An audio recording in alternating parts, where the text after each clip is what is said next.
Hey guys, can a almost 150-year-old insurer survive the digital revolution? Well, the LV 1871 at least tries. In this video, Robert shares some insights and what they have learned on their way so far. So I listen to this. I'm scouting digital and tech trends around the world in order to bring it to you, and I've helped numerous companies to set up ecosystems of digital products and services and to increase their reach with attention hacking.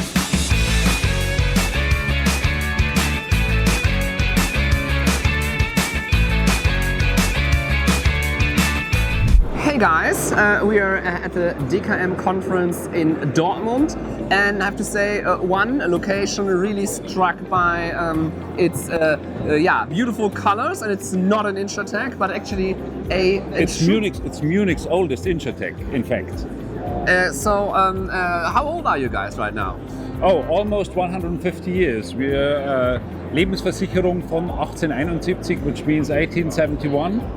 And we're doing insurance, have been doing insurance for a long time now.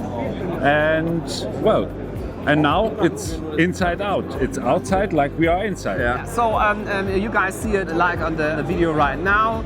It's a really colorful stand, and it's all a whole new marketing campaign, which is not so often in the insurance industry. So why are you guys doing this? And tell us a little bit more about the LV 1871. Just because I think we always have been a lot cooler than we presented ourselves to the outside world. And now this matches together. And this has a lot to do with my colleague who's in charge of marketing here. And he's sick. Get well soon, Thomas. Get well, yeah. Thomas. Come back soon. Yeah. And he says, well, we have to influence our brand from a lot of perspectives. And one of the perspectives is, how are we really? How digital are we? How innovative are we? How agile are we? And how cool are our products, in fact, and how cool is it to work at LV 1871? So you're responsible for the digital topics, but Yes. not only the digital topics, but also how you work together. So Yes. what were your findings there in the last 2 years? I can tell you about the last 16 years. We started with Agile in 2002. Wow. And it was a long journey. We made a lot of mistakes. And So what was the biggest you can share? the biggest Mistake. The biggest mistake was don't care, it will work. And release it. And release it. Okay, Yes. get it. To be serious, it's a long journey and it doesn't work from one day to the other. You cannot push everyone into it, but you have to focus at the right time on the right practices and everything. So the employees and the team members, they get confident with a new way of working. And today we're doing really big room plannings with 100 people and share a lot of knowledge with each other. And this is really fun. This is good, and the teams like it. Since you're a startup with 150 years history, how does that work with people that have lived already and worked already 30, 40 years for the LV 1871 to really change the way you guys work together? The major ingredient is you got to have luck and you have to exploit your opportunities. In fact, with these guys who've been working a long time for the LV 1871, we had a really stressful and hard project. Okay. And we did it together with Scrum. Yeah. And we came so close together because we had this big goal, and it was so hard to achieve. Yeah. And in the end, nobody thought about Scrum, but we thought about the goal. And Scrum was only the way to achieve it. But when we were finished, everybody knew how it works, and everybody could work that way. You talked about the method how to work together, but what are the topics you guys have been working on the last time? Well, it's a variety. Let me say a little bit about digitalization. We see it in 4 dimensions. Dimension 1 is digital enabling. Yeah.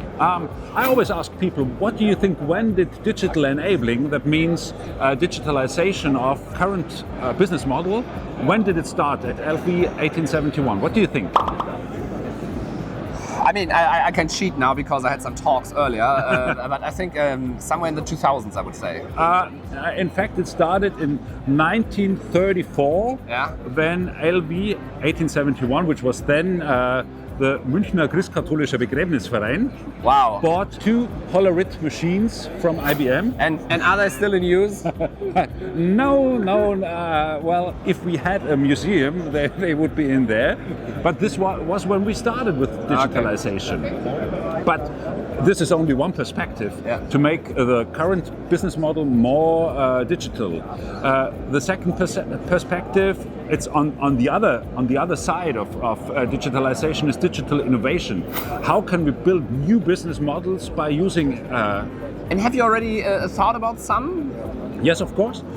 We founded, we created a dual organization. So one is our traditional organization, and on the other hand, we have an organization like a network. It's called 71 Circles. We have a small company called 71 Circles. We're members in the InsurTech Hub. We're focusing on meetups, and so this is. I'm sorry, because I mean, this is looks like a checklist of how you should do it, at least. No, a little bit. That's what we do. Yeah, exactly. But why are you guys doing it, and a lot of other people are not? So what is your inner motivation to say we do it this way? What is your necessity? Why are you guys doing this? We got to transform into a learning organization. But why? Because why? Why? It's very simple.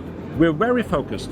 We're one line of business. That means life insurance. Yeah. We're in one country, which means Germany, and we got one way to sell insurance contracts, which is independent brokers. Yeah.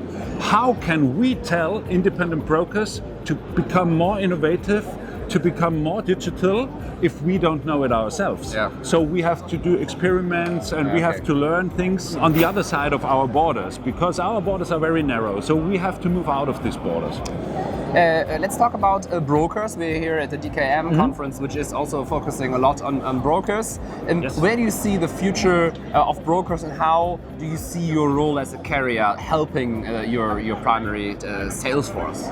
Yes, first of all, if we go back to digital enabling, this is how to make the processes so digital that they can save a lot of work and they can focus on consultancy and selling. Yeah. You know, that's the number one thing. Yeah, we are in sales at last. Yeah, that's the most important thing, and of course, perhaps we can inspire them by things we test, by things we find out, how they can also be more innovative and find more And how do they ways react? to address. How do they react? Especially also the people that have been working successfully together for quite some while. How do they react, and what is their reaction also to the colorful campaign and the whole change? You can actually really see when you visit the headquarters. It really doesn't look everywhere like an insurance. So how do they react, and what do they say about it?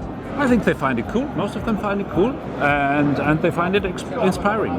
Cool. What else does our audience need to know about the LV 1871 and what you guys have been up to? Yes, of course you should know we have very good new products now, which are called Mein Plan and Startklar. Maybe important to know, life insurance in Europe has been a hot topic over the years because of the low interest rates, so it's actually a real challenge. And that's why you guys have now a new product out there. Yes, they're both unit linked, and they are What's that? unit linked. Yeah. That means they are depending on funds. Okay, yeah. You can cope with the low interest rates by investing in these products. Yeah, of course. And there are two kinds. One is very simple. Yeah. One is more complex. If you want to think more about it, how to invest and how to do it. And well, I think along with the campaign, I think it shows very well what it's about. Great. Thank you very much. You're welcome. Super. Hey guys, it would help us a lot if you could hit the subscribe button down there and to make us also grow here on YouTube. Thank you very much.